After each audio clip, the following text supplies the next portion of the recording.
जय हिंद बच्चों, मैं रवीश कुमार अपने YouTube channel Bihar board by Ravish में बहुत बहुत स्वागत करता हूं। बच्चों, आज मैं आप लोगों के लिए क्लास 10 से संबंधित कुछ महत्वपूर्ण फैक्ट्स लेकर आया हूं, जो आपको एक ही वीडियो से लगभग 2 या 4 नंबर परीक्षा में पूछ लिया जाता है। तो बच्चों, चलते हैं अपने आज के सेशन के पहले प्रश्न की ओर और देखते हैं कि प्रकार से संबंधित जो टॉपिक है इसमें पहला प्रश्न क्या है। तो पहला प्रश्न पढ़ते हैं। पहला जो है कि प्रकाश का परावर्तन जो है इसके कितने नियम होते हैं। प्रकाश के परावर्तन के कुल कितने नियम होते हैं। तो प्रकाश के परावर्तन के कुल 2 नियम होते हैं। प्रकाश के परावर्तन के कुल कितने नियम होते हैं। तो 2 नियम होते हैं। एक जो नियम होता है आपतन कोण परावर्तन कोण के बराबर होता है। पहला जो नियम होता है जो आपतन कोण परावर्तन कोण के बराबर होता है, जबकि दूसरा जो होता है आपतित किरण, परावर्तित किरण तथा आप अभिलंब जो होता है, तीनों एक ही तल में होते हैं। तो हम लोगों ने देखा प्रकाश के परावर्तन के कितने नियम हैं। तो 2 नियम है। पहला जो है आपतन कोण परावर्तन कोण के बराबर होता है, जबकि दूसरा हम लोगों ने पढ़ा कि एक आपतित किरण होती है, दूसरा परावर्तित किरण होती है, जबकि एक अभिलंब होता है जो तीनों एक ही बिंदु पर रहते हैं। बढ़ते हैं अपने दूसरे प्रश्न की ओर और समझते हैं कि दूसरा प्रश्न क्या है। किरण पुंज जो है ये कितने प्रकार के होते हैं। किरण पुंज जो है ये कितने प्रकार के होते हैं। तो बच्चों, एक किरण जो होती है उसे समझने के लिए हम फिगर से समझते हैं कि यदि एक प्रकाश हो तो इसे किरण कहते हैं। एक प्रकाश हो तो इसे किरण कहते हैं, जबकि किरणों के समूह जो होते हैं, किरणों के जो समूह होते हैं इसे ही किरण पुंज कहा जाता है। इसे ही किरण पुंज कहा जाता है। तो किरण पुंज कितने प्रकार के होते हैं। तो बच्चों, किरण पुंज जो होते हैं 3 प्रकार के होते हैं। किरण पुंज जो होते हैं वो कितने प्रकार के होते हैं। तो 3 प्रकार के होते हैं। पहला बच्चों हम बताते हैं आपको कि पहला जो होता है उसे समानांतर किरण पुंज कहते हैं। पहला जो होता है समानांतर किरण पुंज होता है। दूसरा जो होता है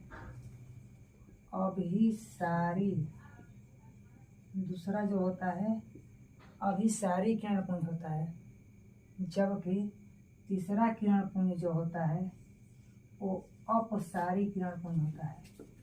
तीसरा जो होता है अपसारी किरण पुंज होता है। तो बच्चों, समानांतर किरण पुंज जो होता है इस तरह गुजरता है, जबकि अभिसारी किरण पुंज जो होता है चारों ओर से आने वाली प्रकाश की किरण एक ही बिंदु पर मिल जाती है, जबकि अपसारी किरण पुंज में एक बिंदु से बाहर की ओर किरण निकलती है। तो बच्चों, हम लोगों ने पढ़ा कि किरण पुंज कितने प्रकार के होते हैं। किरण पुंज 3 प्रकार के होते हैं। किरण पुंज 3 प्रकार के होते हैं। पहला समानांतर, दूसरा अभिसारी और तीसरा अपसारी। तो बढ़ते हैं अपने अगले पॉइंट की ओर। ठीक है ना।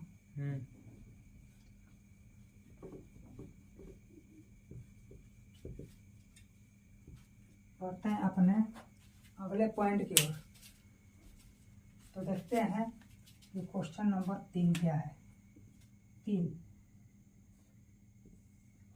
प्रकाश की दृष्टिकोण से पदार्थ के कितने भाग होते हैं? प्रकाश के दृष्टिकोण से पदार्थ के जो भाग होते हैं वो 3 होते हैं। कितने होते हैं? 3 होते हैं। पहला पारदर्शी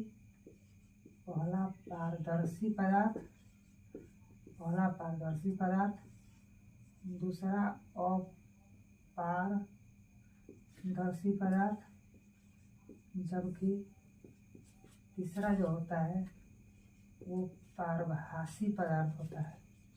पारभासी पदार्थ का एक अन्य नाम जो है अर्ध पारदर्शी भी कहा जाता है। तो इस तरह देखा हम लोगों ने कि प्रकाश के दृष्टिकोण से पदार्थ के 3 भाग होते हैं। पहला पारदर्शी, वैसे पदार्थ जिनसे होकर प्रकाश की किरणें आसानी से आर प्रगति कर जाती है वैसे पदार्थ को पारदर्शी पदार्थ कहते हैं। और पारदर्शी जो होता है यह अपने से होकर प्रकाश की किरणों को गुजारती नहीं है, जबकि पारभासी जो होता है यह अपने से होकर कुछ प्रकाश की किरणों को गुजारती है, जबकि कुछ किरणों को नहीं गुजार पाती। बढ़ते हैं अपने अगले फैक्ट की ओर और समझते हैं कि अगला क्या है। Question number 4।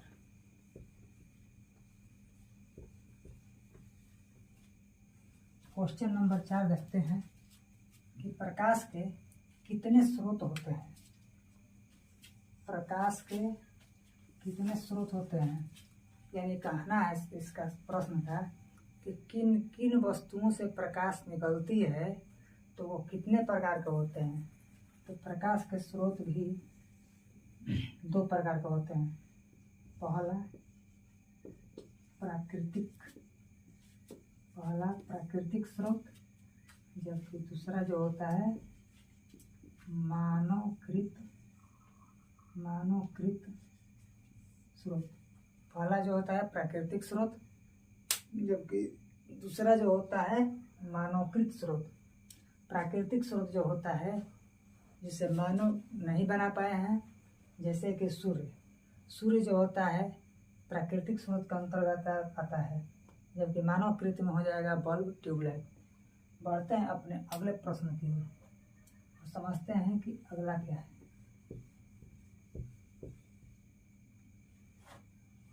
बच्चों अगला प्रश्न जो है वो पढ़ते हैं। Question number 5।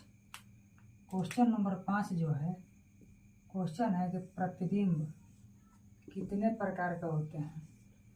प्रतिबिंब कितने प्रकार के होते हैं? तो बच्चों प्रतिबिंब जो होते हैं 2 प्रकार के होते हैं। जैसे कि पहला जो होता है वास्तविक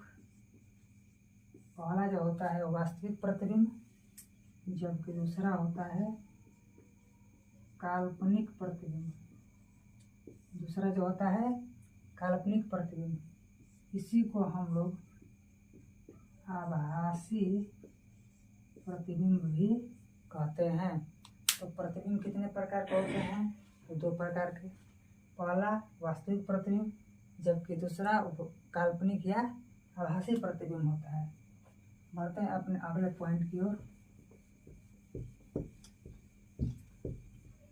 अगला पॉइंट, दर्पण कितने प्रकार के होते हैं?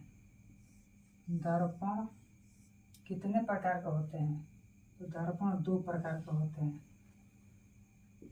पहला समतल दर्पण,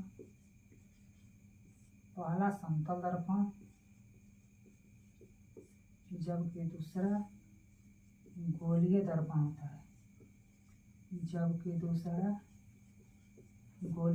होता है। बढ़ते हैं अपने अगले पॉइंट की ओर और देखते हैं कि अगला पॉइंट क्या है।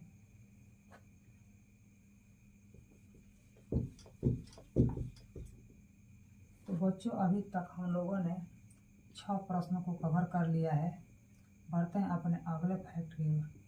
गोलीय दर्पण कितने प्रकार के होते हैं? गोलीय दर्पण कितने प्रकार के होते हैं? तो गोलीय दर्पण 2 प्रकार के होते हैं। पहला अवतल दर्पण,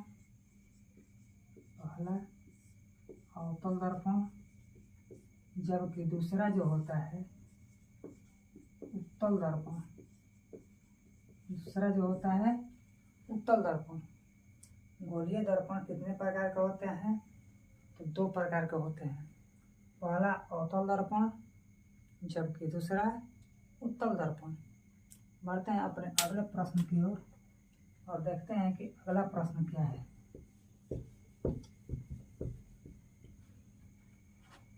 अगला प्रश्न, प्रकाश के अपवर्तन। प्रकाश के अपवर्तन के कितने नियम होते हैं? तो प्रकाश के अपवर्तन के 2 नियम होते हैं। पहला नियम जो होता है वो आपतन कोण की जया तथा अपवर्तन कोण की जया जो होती है एक स्थिरांक होती है। जबकि दूसरा जो नियम होता है आपतित किरण, अपवर्तित किरण तथा अभिलंब तीनों ही एक ही तल में होते हैं। हमने क्या बोला कि प्रकाश के अपवर्तन के कितने नियम हैं? तो 2 नियम हैं।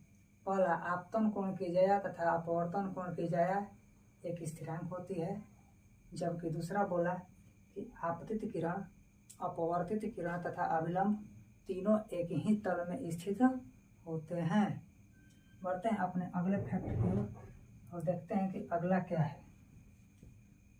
अगला बच्चे जो है कि लेंस कितने प्रकार के होते हैं? तो लेंस जो है वो 2 प्रकार का होता है, जिसमें पहला अवतल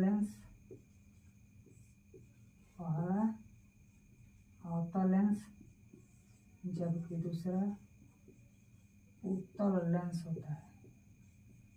बच्चों, लेंस 2 प्रकार के होते हैं, इसमें पहला अवतल लेंस जबकि दूसरा उत्तल लेंस होता है।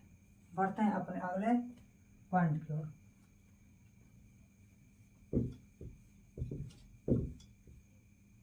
अगला पॉइंट जो है वो है कि दृष्टि दोष कितने प्रकार के होते हैं?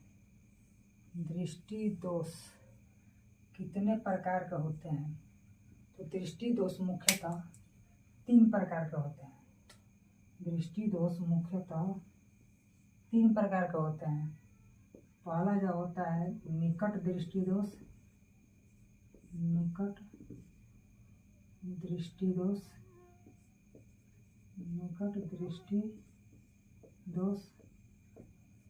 दूसरा होता है दूरदृष्टि दोष, जबकि तीसरा जो होता है जरा दूरदर्शिता। जरा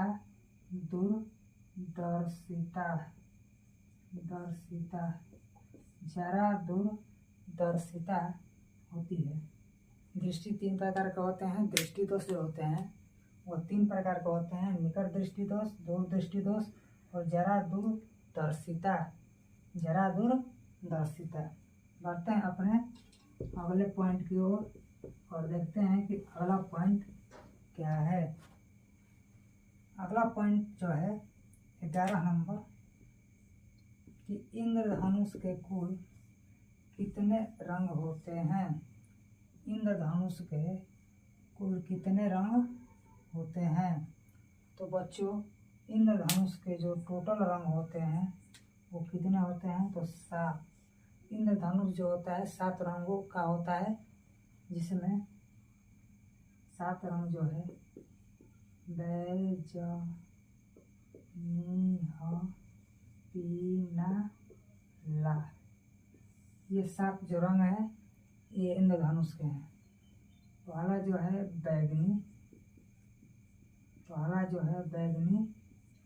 दूसरा जो है जामुनी, तीसरा जो है नीला, चौथा जो है हरा, पांचवा जो है पीला, छठा जो है नारंगी, क्या है नारंगी, जबकि इससे होता है लाल। तो इस तरह देखें कि 1 2 3 4 5 6 तरह हम लोगों ने देखा कि इंद्रधनुष का कुल कितने रंग है, तो 7 रंग है। तो बच्चों इसको एक बार फिर से हम लोग कवर करते हैं। प्रकाश के परावर्तन के कुल कितने नियम होते हैं, तो 2। प्रकाश के परावर्तन के कुल कितने नियम होते हैं, 2।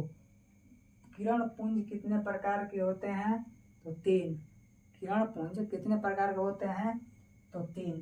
प्रकाश के दृष्टिकोण से पदार्थ कितने प्रकार के होते हैं, तो 3। अगला है प्रकाश के कितने स्रोत होते हैं, तो 2। अगला है कि प्रतिबिंब कितने प्रकार के होते हैं, तो 2 प्रकार के होते हैं। दर्पण कितने प्रकार के होते हैं, तो 2 प्रकार के होते हैं। गोलीय दर्पण के कितने भाग होते हैं, तो 2 भाग होते हैं। प्रकाश के अपवर्तन के कुल कितने नियम होते हैं, तो 2 नियम होते हैं।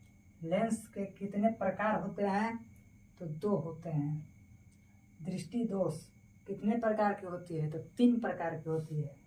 जबकि इंद्रधनुष के कुल कितने रंगों से मिलकर बना होता है, तो इंद्रधनुष कुल कितने रंगों से मिलकर बना होता है, तो 7 रंगों से मिलकर बना होता है। हम लोग कवर कर रहे हैं कि प्रकाश से संबंधित महत्वपूर्ण प्रश्न, जिसमें हम लोग इस प्रकाश के अलावे भी जो कुछ भी टॉपिक है इसमें, उन सबको भी इसमें कवर किया जाएगा। तो बच्चों हम लोगों ने अपने महत्वपूर्ण प्रश्न की सीरीज में, पहले सीरीज में हम लोग 11 प्रश्नों तक कवर कर लिया था, जबकि इस सीरीज में हम लोग अपने उससे आगे वाले प्रश्न को कवर करना प्रारंभ करते हैं। तो अगला प्रश्न जो है 12 नंबर कि उत्तल लेंस क्या है, उत्तल लेंस कितने प्रकार के होते हैं। तो उत्तल लेंस जो होते हैं वो 3 प्रकार के होते हैं। उत्तल लेंस जो होते हैं वो कितने प्रकार के होते हैं, तो 3 प्रकार के होते हैं। और अगला है जो कि अवतल लेंस, अवतल लेंस भी कितने प्रकार के होते हैं, तो पूछा जाए तो इसका भी आंसर 3 होता है। तो समझते हैं कि दोनों का 3-3 जो होता है वो क्या है। तो उत्तल लेंस, उत्तल लेंस में कौन कौन होता है, 3 गो। पहला में जो होता है एक समतल प्लस, पहला जो होता है समतल प्लस उत्तल, दूसरा जो होता है अवतल प्लस उत्तल, जबकि तीसरा जो होता है उत्तल प्लस उत्तल। बच्चों हम लोगों ने देखा कि उत्तल लेंस 3 प्रकार के होते हैं, जिसमें एक होता है समतल प्लस उत्तल, समतोत्तल। दूसरा होता है अवतल प्लस उत्तल, अवतलोत्तल। तीसरा जो होता है उत्तल प्लस उत्तल, यानी कि जो 2 उत्तल है उसे उभय भी कह सकते हैं, उभय उत्तल कहते हैं। बढ़ते हैं अपने अगले पॉइंट की ओर और देखते हैं अगला पॉइंट क्या है।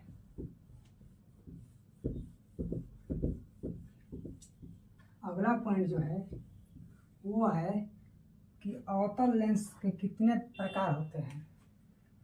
अवतल लेंस तो हम देखा है इसके भी 3 प्रकार हैं। पहला अवतल एक और दूसरा भी अवतल, दोनों में अवतल, उभय अवतलोत्तल। दूसरा एक समतल, दूसरा अवतल यानी कि समतलोत्तल। जबकि तीसरा जो होता है एक होता है उत्तल प्लस अवतल, ये हो जाएगा कि अवतलोत्तल। यानी कि इस तरह अवतल लेंस भी 3 प्रकार के हो गए। बढ़ते हैं अपने अगले फैक्ट की ओर।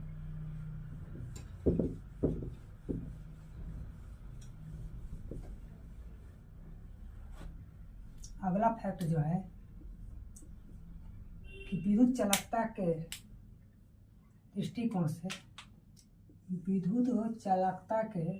दृष्टिकोण से पदार्थ के कितने प्रकार होते हैं।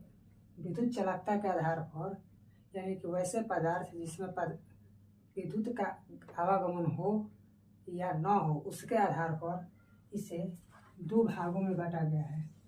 पहला जो होता है उसे चालक पदार्थ कहते हैं, जबकि दूसरा जो होता है उसे विद्युत रोधी पदार्थ कहते हैं। पहला जो है चालक पदार्थ हो गया, दूसरा जो है विद्युत रोधी पदार्थ हो गया। तो चालक पदार्थ में विद्युत धारा का प्रवाह होता है। यदि पूछे कि किसमें सबसे तेजी से विद्युत धारा का प्रवाह होता है, तो चांदी। किसमें होता है? चांदी। विद्युत रोधी मतलब होता है कि उससे होकर, उस वस्तु से होकर विद्युत धारा का प्रवाह न हो। तो देखिए कि इस तरह विद्युत चालकता के आधार पर पदार्थ दो प्रकार के होते हैं, एक चालक पदार्थ और दूसरा विद्युत रोधी पदार्थ। बढ़ते हैं अपने अगले पॉइंट की ओर और देखते हैं कि अगला पॉइंट क्या है। अगला पॉइंट, आवेश जो है, आवेश कितने प्रकार के होते हैं। तो आवेश बच्चों दो प्रकार का होता है। पहला जो होता है उसे धन आवेश कहते हैं। पहला जो होता है धन आवेश, जबकि दूसरा जो होता है ऋण आवेश होता है। पहला जो होता है धन आवेश, जबकि दूसरा जो होता है वो ऋण आवेश होता है। तो आवेश कितने प्रकार के होते हैं? तो आवेश दो प्रकार के होते हैं। पहला हो गया धन आवेश, जबकि दूसरा हो गया ऋण आवेश। चलते हैं बच्चों अपने अगले प्रश्न की ओर और देखते हैं कि अगला प्रश्न क्या है। क्वेश्चन नंबर कौन नंबर है? तो 16। मौलिक कण कितने प्रकार के होते हैं? मौलिक कण कितने प्रकार के होते हैं? तो बच्चों मौलिक कण जो होते हैं वो तीन प्रकार के होते हैं। पहला जो होता है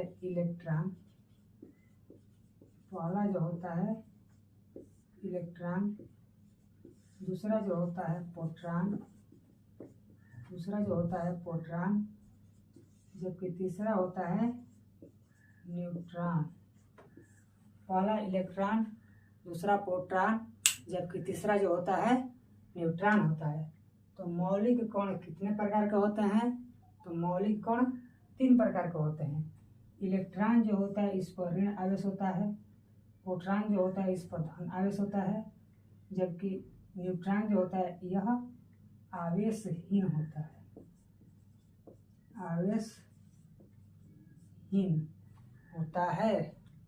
बढ़ते हैं अपने अगले पॉइंट की ओर और देखते हैं कि अगला पॉइंट क्या है।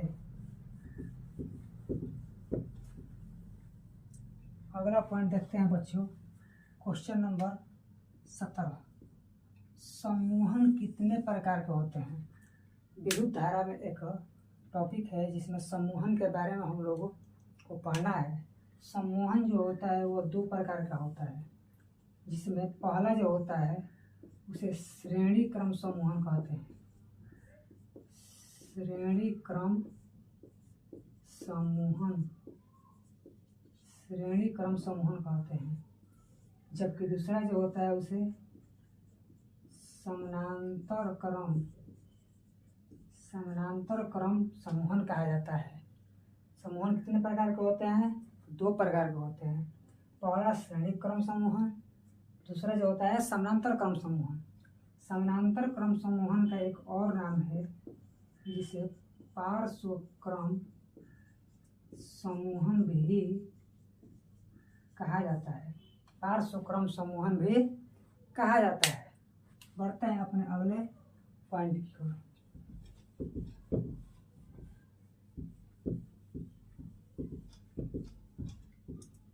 तो बच्चों हम लोगों ने अभी तक 17 प्रश्न तक कवर कर लिए।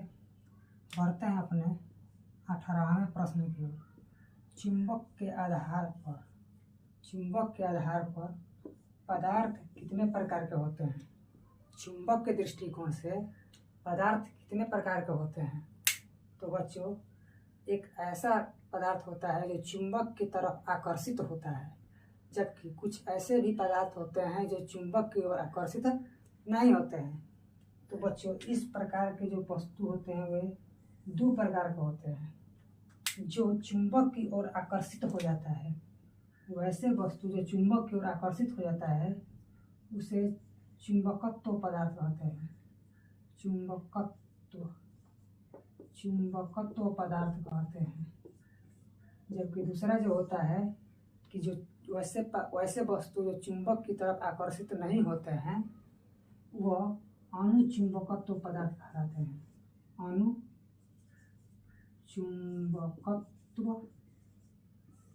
पदार्थ कहलाते हैं। तो चुंबक के आधार पर हम लोगों ने देखा कि पदार्थ दो प्रकार के होते हैं। पहला चुंबकीय पदार्थ यानी चुंबकत्व पदार्थ, और दूसरा हो गया अनुचुंबकीय पदार्थ। बढ़ते हैं अपने अगले प्रश्न की। अब देखते हैं कि अगला प्रश्न क्या है। तो बच्चों, अगला प्रश्न जो है वो 19 नंबर, चुंबक में ध्रुव कितने होते हैं? चुंबक में ध्रुव कितने होते हैं? तो बच्चों, चुंबक में ध्रुवों की संख्या जो होती है वो 2 होती है। चुंबक में ध्रुवों की संख्या जो होती है वो 2 होती है। एक को नॉर्थ पोल जबकि दूसरे को साउथ पोल कहते हैं। चुंबक के कितने ध्रुव हैं? तो चुंबक के 2 ध्रुव होते हैं, एक नॉर्थ ध्रुव जबकि दूसरा साउथ ध्रुव। ठीक, बढ़ते हैं अपने अगले फैक्ट की ओर।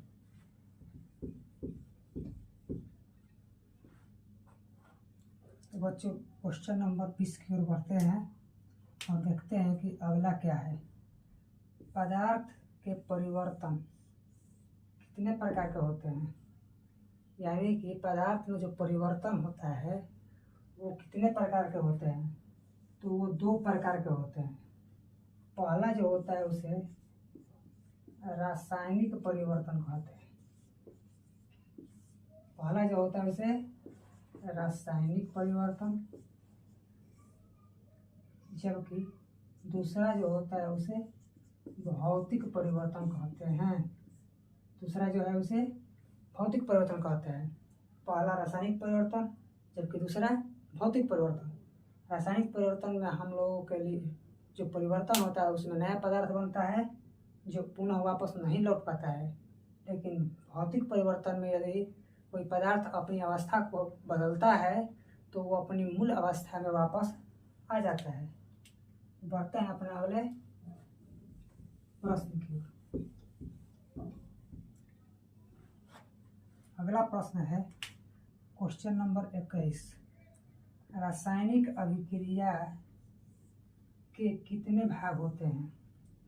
रासायनिक अभिक्रिया जो होता है उसके कितने भाग होते हैं? तो रासायनिक अभिक्रिया के भी 2 भाग होते हैं। जैसे कि हम लोगों ने देखा है कि एक अभिक्रिया लेते हैं यानी कि अभिक्रिया में इस तरह समझिए कि एक बायां पक्ष होता है, एक बायां पक्ष जबकि दूसरा दायां पक्ष होता है। पहला बायां पक्ष जबकि दूसरा दायां पक्ष होता है। तो इस अभिक्रिया में बायां पक्ष जो होता है उसे अभिकारक कहते हैं। यानी कि रासायनिक अभिक्रिया में बाएं पक्ष में जो भी तत्व या यौगिक भाग लेते हैं वो अभिकारक कहलाते हैं, और इसके परिणाम स्वरूप जो दाएं पक्ष में बनते हैं उन्हें प्रतिफल या उत्पाद कहा जाता है। तो इस तरह हम लोगों ने देखा कि ये 1 और ये 2। तो रासायनिक अभिक्रिया कुल कितने भागों में बटे होते हैं? तो 2 भाग हो गए। कौन कौन?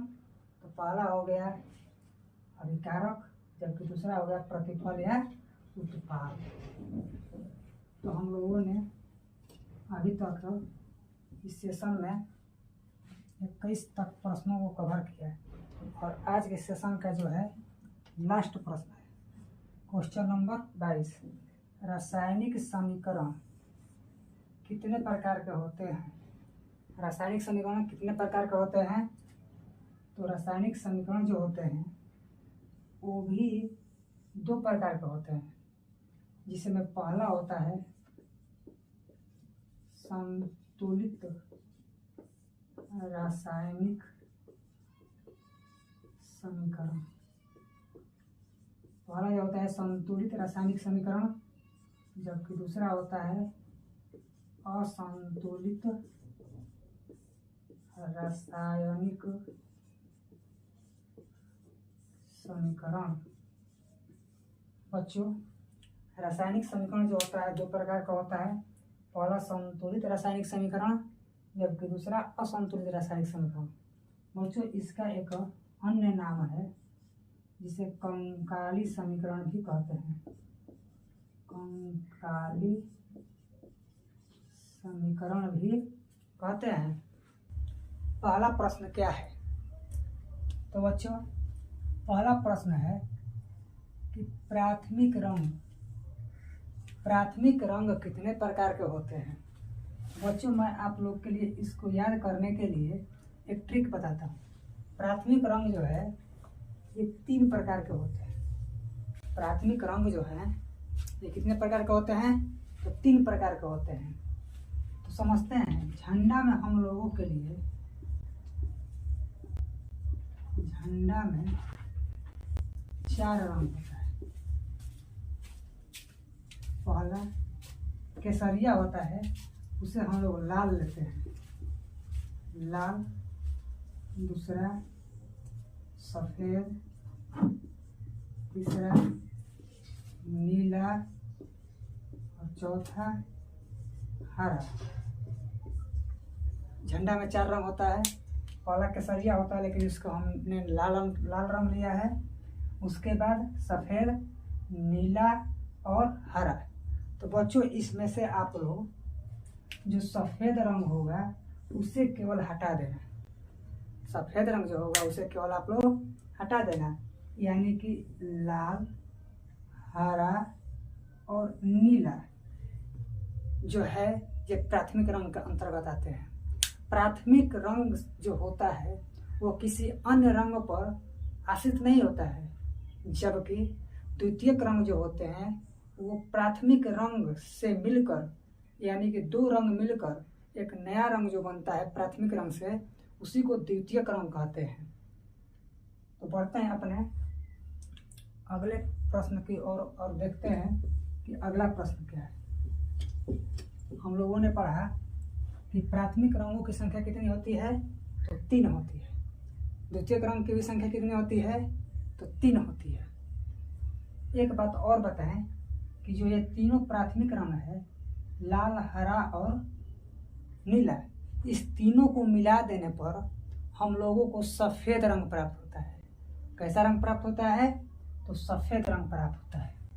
बढ़ते हैं आज के अगले प्रश्न की ओर। श्वसन कितने प्रकार के होते हैं? श्वसन कितनी प्रकार के होते हैं? तो श्वसन बच्चों 2 प्रकार का होता है। एक होता है आक्सी श्वसन, एक जो होता है आक्सी श्वसन, जबकि दूसरा होता है अनाक्सी श्वसन, जबकि दूसरा होता है अनाक्सी श्वसन। बच्चों, जो आक्सी श्वसन होता है वो ऑक्सीजन की उपस्थिति में होती है।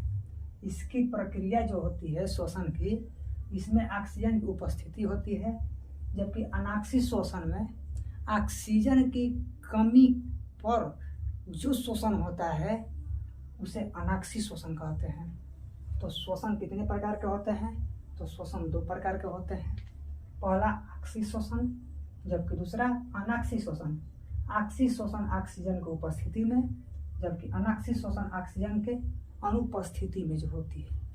बढ़ते हैं अपने अगले पॉइंट की ओर और समझते हैं कि अगला पॉइंट क्या है।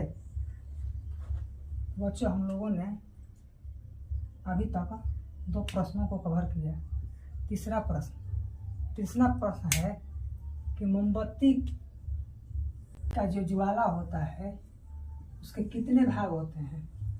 मोमबत्ती जो है, जो जलता है, उसके कितने भाग होते हैं, यानी कितने भागों में जलता है। तो ये 3 भागों में जलता है।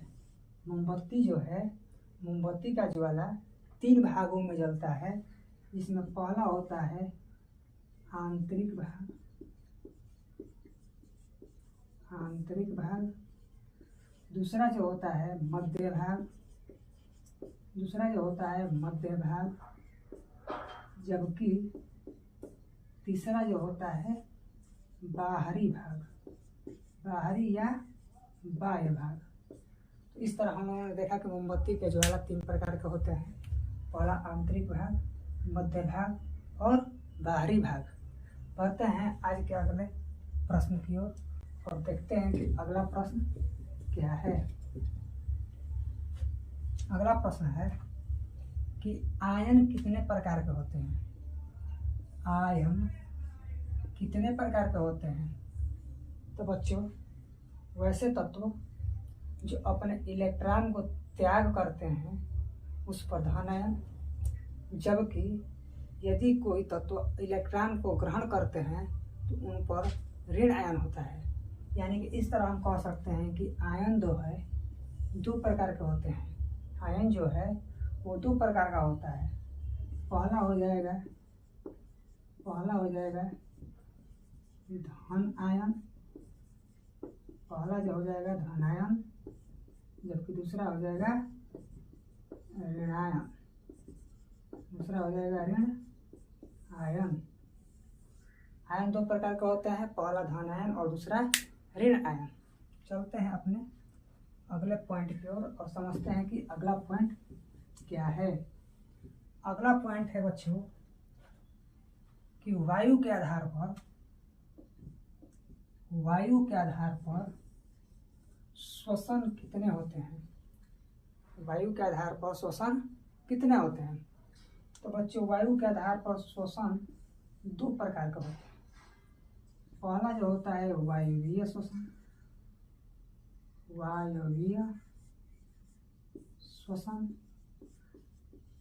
जबकि दूसरा होता है अवायवीय श्वसन।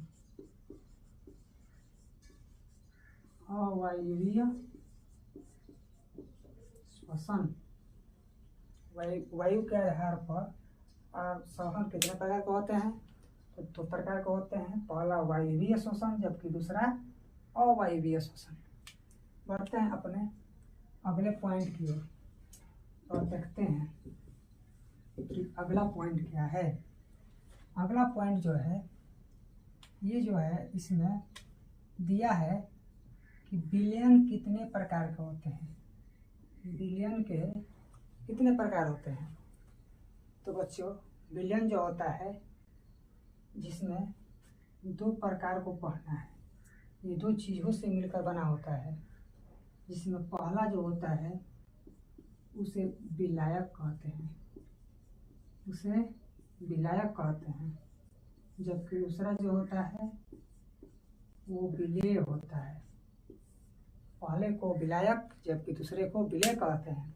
विलायक जो होता है घुलाने वाला करता है, जबकि विलेय जो होता है खुद उसमें घुल जाता है और ये दोनों मिलकर विलयन बना लेते हैं। यानी कि विलयन 2 प्रकार के होते हैं, विलायक तथा विलेय। बढ़ते हैं अपने अगले पॉइंट की ओर। बच्चों, इस तरह से हमारा अभी लगभग 1 या 2 वीडियो अभी इस पर और आएगा, जो परीक्षा की दृष्टि से आप लोगों के लिए बहुत ही उपयोगी साबित होगा। यदि हमारा यह सेशन अच्छा लगे तो इसे शेयर कीजिएगा। आगे बढ़ते हैं और देखते हैं कि रासायनिक बंधन कितने प्रकार के होते हैं। जो रासायनिक बंधन होते हैं बच्चों, वो दो प्रकार के होते हैं। कितने प्रकार के होते हैं? तो दो प्रकार के होते हैं।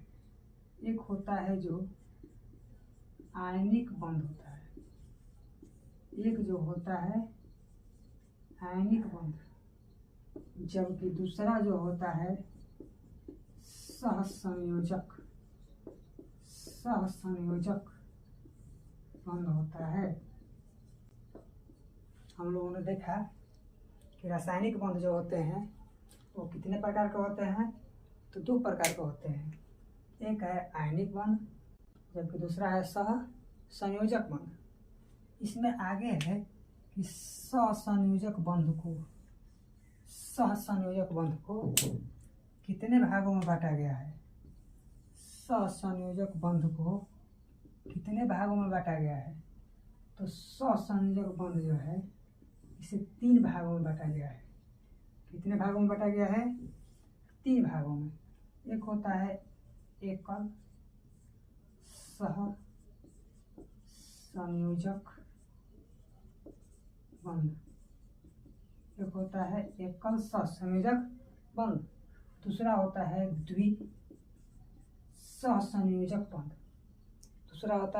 द्विसहसंयोजक बंध, जबकि तीसरा होता है त्रिसहसंयोजक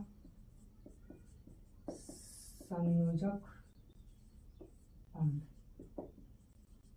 इस तरह हम लोगों ने देखा कि रासायनिक बंध जो होते हैं दो प्रकार के होते हैं। पहला आयनिक बंध, दूसरा सहसंयोजक बंध। जबकि सहसंयोजक बंध जो होते हैं वो 3 प्रकार के होते हैं। पहला जो होता है एकल, दूसरा होता है जो द्वि, और तीसरा जो होता है त्रिसहसंयोजक बंध। बढ़ते हैं अपने अगले प्रश्न की ओर और देखते हैं कि अगला प्रश्न क्या है। अगला प्रश्न जो है जो 31 नंबर, ये जो है बोल रहा है कि तत्व कितने प्रकार के होते हैं? तत्व जो है वो कितने प्रकार के होते हैं? तो बच्चों जो तत्व होता है वो 3 प्रकार के होते हैं। तत्व जो होते हैं वो कितने प्रकार के होते हैं? 3 प्रकार के होते हैं। पहला जो होता है उसे धातु कहते हैं, दूसरा जो होता है उसे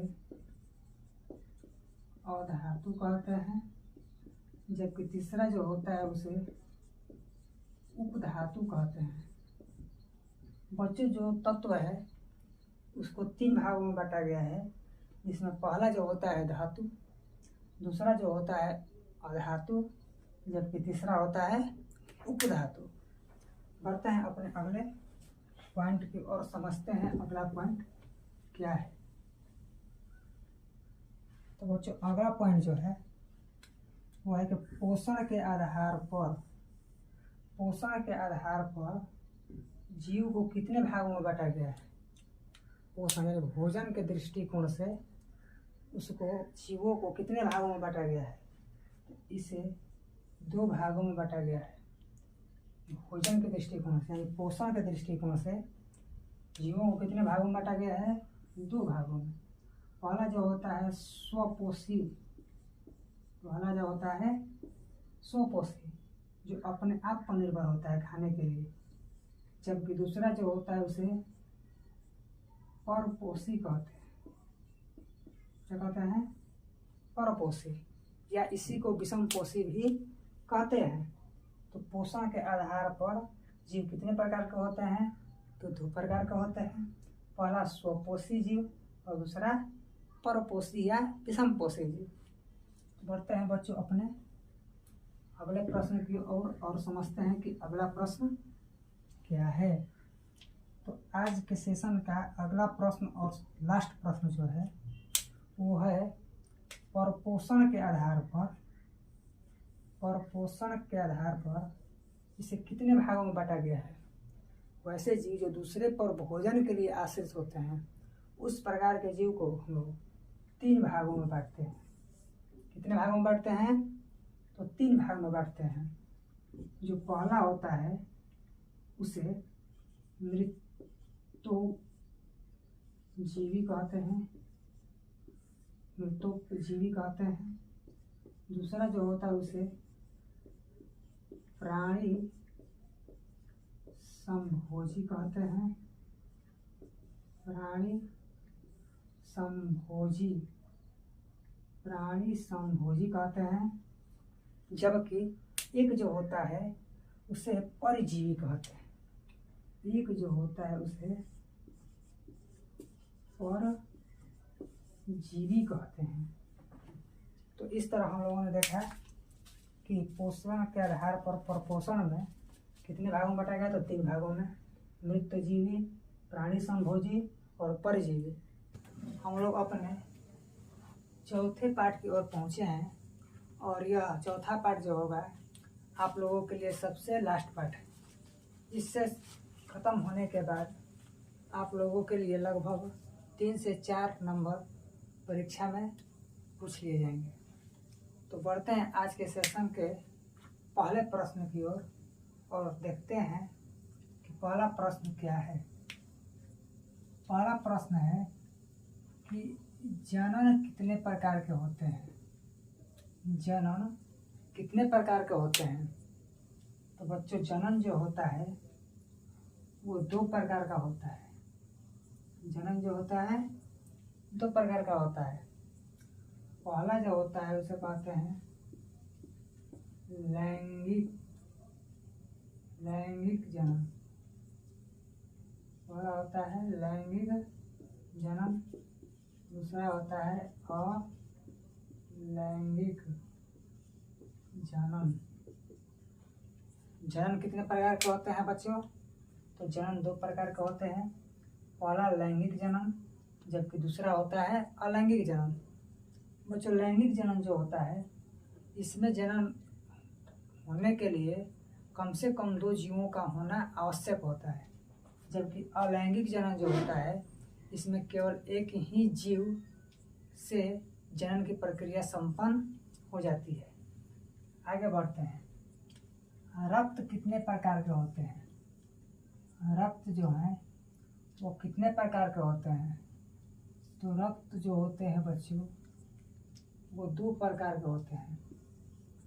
रक्त जो होता है वो 2 प्रकार का होता है, जिसमें पहला जो होता है उसे शुद्ध रक्त कहते हैं, शुद्ध रक्त।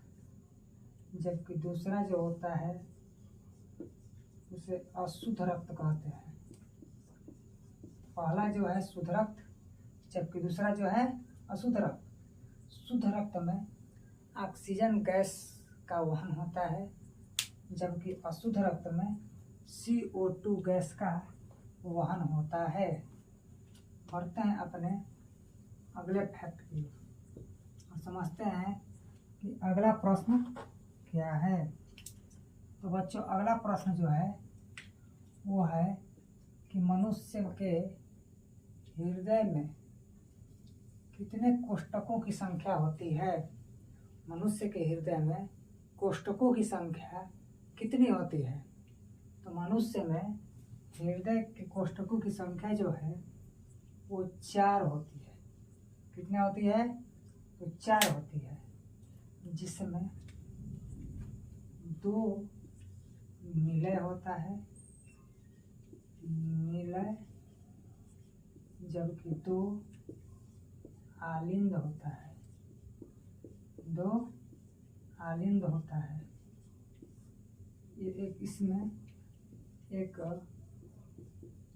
बाया निलय, जबकि दूसरा दाया निलय।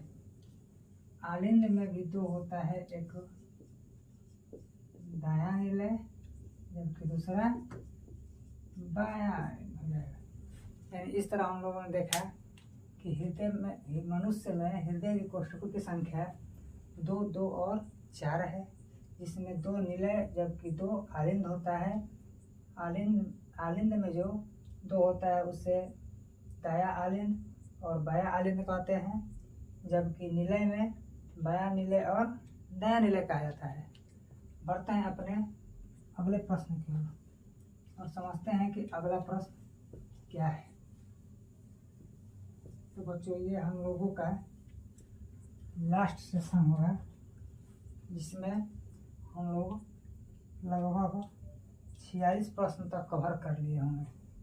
पढ़ते हैं अपने अगले प्रश्न की ओर और देखते हैं मनुष्य के मस्तिष्क जो होते हैं वो कितने भागों में बटे होते हैं। मस्तिष्क जो होता है बच्चों वो 3 भागों में बटा होता है। पहला अग्र मस्तिष्क, दूसरा मध्य मस्तिष्क, जबकि तीसरा जो होता है उसे पश्च मस्तिष्क कहते हैं। मस्तिष्क जो होता है मनुष्य में 3 प्रकार के होते हैं, यानी 3 भागों में बटा हुआ होता है। इसमें पहला अग्र मस्तिष्क, दूसरा मध्य मस्तिष्क, जबकि तीसरा जो होता है पश्च मस्तिष्क होता है। बढ़ते हैं अपने अगले पॉइंट की ओर और देखते हैं कि अगला पॉइंट क्या है।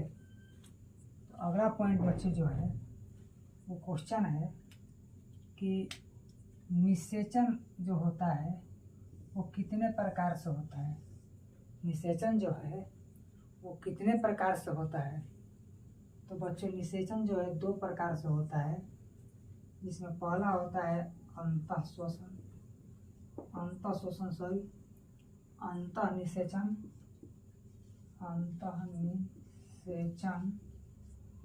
जबकि दूसरा होता है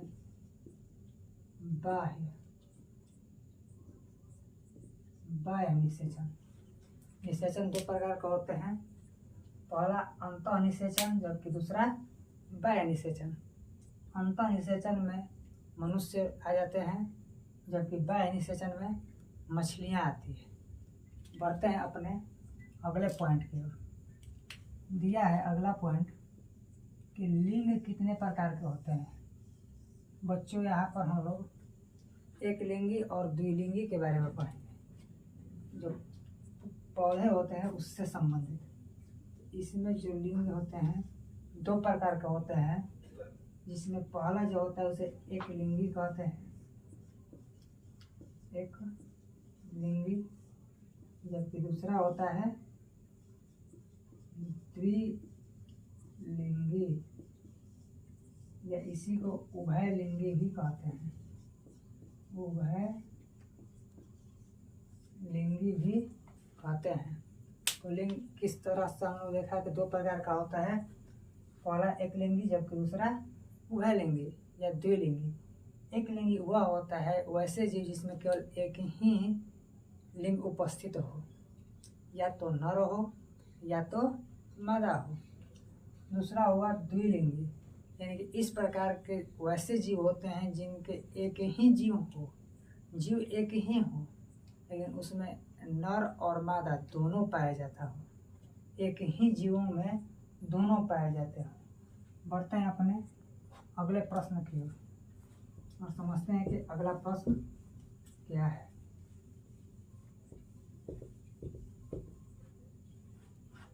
तो देखते हैं आज का अगला प्रश्न क्या है अब, कि पारिस्थितिकी तंत्र कितने भागों में बटे होते हैं। तो पारिस्थितिकी तंत्र जो है वो 2 भागों में बटा होता है। पहला जो होता है उसे जैव और दूसरा होता है अजैव। एक होता है जैव जबकि दूसरा होता है अजैव। जैव के अंतर्गत बच्चों सजीव आते हैं, जीव जंतु या वनस्पति, जबकि अजैव में निर्जीव आते हैं।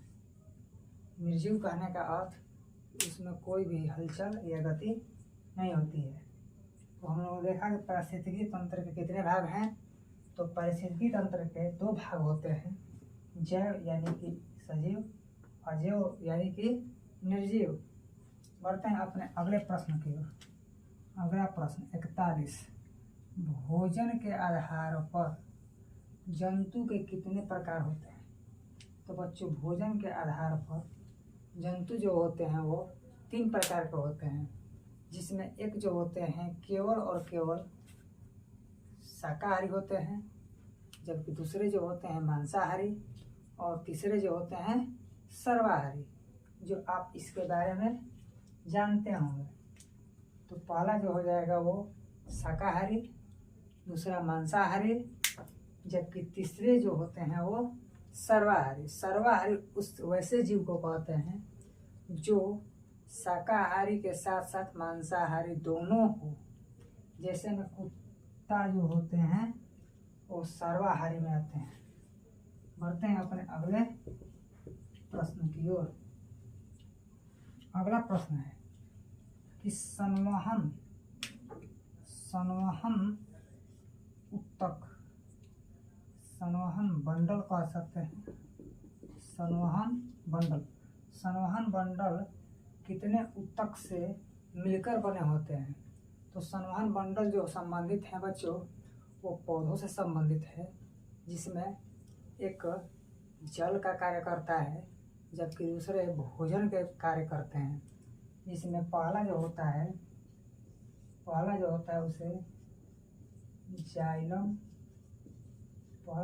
उसे जाइलम उत्तक, जबकि दूसरा होता है जो फ्लोएम उत्तक होते हैं। जाइलम उत्तक जो होता है जल के लिए उत्तरदायी होता है, जबकि फ्लोएम उत्तक जो होता है वो फल को पौधे के अन्य शरीरों तक पहुंचाने का कार्य करता है। तो इस तरह हम लोगों ने देखा संवहन मंडल जो है वो 2 उत्तक से मिलकर बना होता है। आगे बढ़ते हैं। अगला प्रश्न है कि स्त्री केसर के कितने भाग होते हैं? बच्चों पौधे के पुष्प में जो स्त्री केसर होते हैं वो 3 भागों में बटे होते हैं। कितने भागों में बटे होते हैं? 3 भागों में बटे होते हैं। पहला जो है उसे हम लोग कहते हैं अंडाशय, ये सबसे निचले वाले भाग होते हैं। दूसरा जो है उसे कहते हैं वर्तिका, जबकि तीसरा जो भाग होता है उसे वर्तिकाग्र कहते हैं। तो बच्चों हम लोगों ने इस तरह देखा कि स्त्री केसर के कितने भाग होते हैं? 3 भाग होते हैं। ये पुष्प में पाए जाते हैं। इसके अंतर्गत 3 जो भाग हैं, पहले अंडाशय, दूसरा वर्तिका और तीसरा वर्तिकाग्र होता है। बढ़ते हैं बच्चों अपने अगले पॉइंट की ओर और समझते हैं कि पुष्प के कितने भाग होते हैं। पुष्प जो होते हैं वो कितने प्रकार के होते हैं? एक पुष्प है जिसको हम कितने भागों में बांटते हैं? तो इसे हम लोग बच्चों 4 भागों में बांटते हैं। 4 भागों में जो पहला है उसे दलपुंज, पहला जो है दलपुंज, दूसरा है जो बाह्य दलपुंज,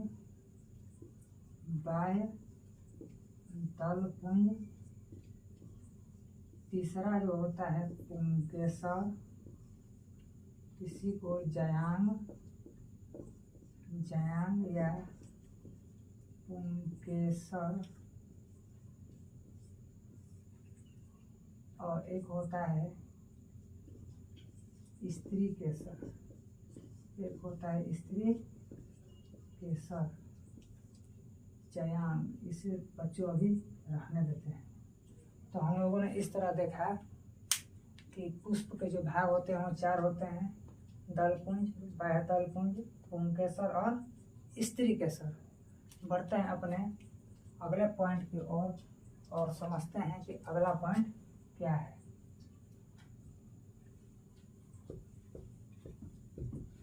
तो बच्चों आज हमारा ये टॉपिक का लास्ट स्टेज चल रहा है, जिसमें हम लोग अभी 2 प्रश्न को करने वाले हैं, जिसमें लास्ट सेकंड जो है कि उपभोक्ता कितने प्रकार के होते हैं।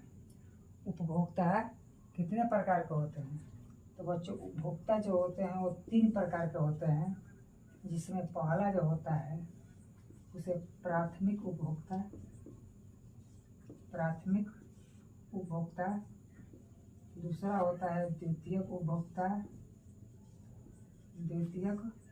उपभोक्ता, जबकि तीसरा होता है तृतीयक उपभोक्ता। तो बच्चों हम लोगों ने इस तरह देखा कि उपभोक्ता जो होते हैं वो 3 प्रकार के होते हैं, पहला प्राथमिक उपभोक्ता, दूसरा द्वितीयक उपभोक्ता, तीसरा तृतीयक उपभोक्ता। ये शाकाहारी होते हैं प्राथमिक उपभोक्ता। बढ़ते हैं अपने अगले प्रश्न की ओर और आज का हमारा ये लास्ट प्रश्न। तो बच्चों इस तरह हमने पूरे साइंस से संबंधित महत्वपूर्ण प्रश्न को हम लोग समझ लिए हैं, जिसमें लास्ट जो प्रश्न है कि पोषी स्तर कितने प्रकार के होते हैं। पोषी स्तर कितने प्रकार के होते हैं? तो बच्चों बताना कि पोषी स्तर 4 प्रकार के होते हैं। पोषी स्तर कितने प्रकार के होते हैं? तो पोषी स्तर 4 प्रकार के होते हैं। तो बच्चों हम लोगों ने इस तरह अपने विज्ञान से संबंधित महत्वपूर्ण तथ्य जिसे प्रकार या भाग में बांटा गया था, उसे हम लोगों ने बड़े ही आसानी से और आसान भाषा में समझाने का प्रयास किया। बच्चों इसके बाद हम लोग को क्या पढ़ाना चाहिए, इसके बारे में आप लोग कमेंट के माध्यम से बताइएगा और इस वीडियो को ज़्यादा से ज़्यादा शेयर कीजिएगा। मिलते हैं अगले वीडियो में। जय हिंद।